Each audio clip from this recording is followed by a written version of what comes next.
माझं नाव सुनील नांदुरकर आहे।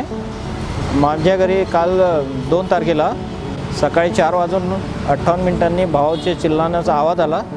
तर त्यामुळे झोप उघडली आणि जाऊन पाहतो तर त्याच्यावर एका चोराने हल्ला केला होता आणि तो चोर पळून गेला।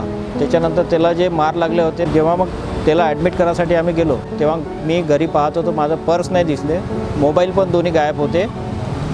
त्याच्यामुळे मग मी ते शोधाशोध करत घरात नंतर पुन्हा वापस आलो आणि बाहेर निघून मोबाईल नसल्यामुळे मग पुतण्याचा मोबाईल घेतला आणि 100 नंबरवर कॉल केला। कॉल केल्यानंतर जवळपास 15 मिनिटातच सर्व पोलीस ताफा गेट्टीकरांचं इमिजिएट आले। त्यांनी तिथूनच तुरंत तपास चालू केला।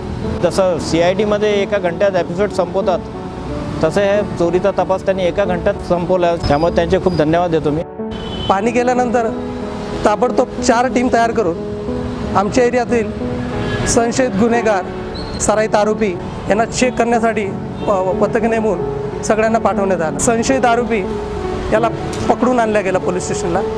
त्याच्यावर संशय या अशामुळे बळावला की त्याच्या पायावर रक्ताचे काहीतरी डाग दिसले, त्याच्यामुळे त्याच्यावर जास्त संशय बळावला आणि त्याचे डोळे पण थोडेसे तारावलेले होते झोप न झाल्यामुळे आणि नशा पण करून होता।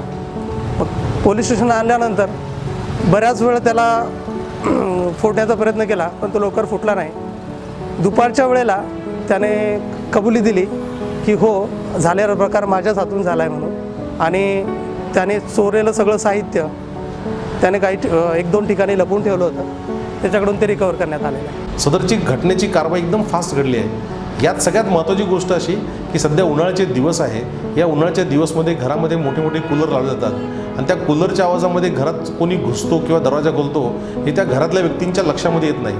तर नागपूर पोलिसांच्या वतीने एक विनंती करण्यात आहे की लोकांनी सकाळच्या वेळेस ज्यावेळेस गाढ झोप लागते त्यावेळेस कमीत कमी जागरूक असावं, कोणीतरी उठावं आणि जे आपले दरवाजे आहेत का ते बाहेरून सुद्धा इझिली खोलले जातात त्या ठिकाणी त्यांनी व्यवस्थित कडी किंवा कुलपाची काहीतरी व्यवस्था करावी, जेणेकरून चोरी करायला चोराला संधी मिळणार नाही।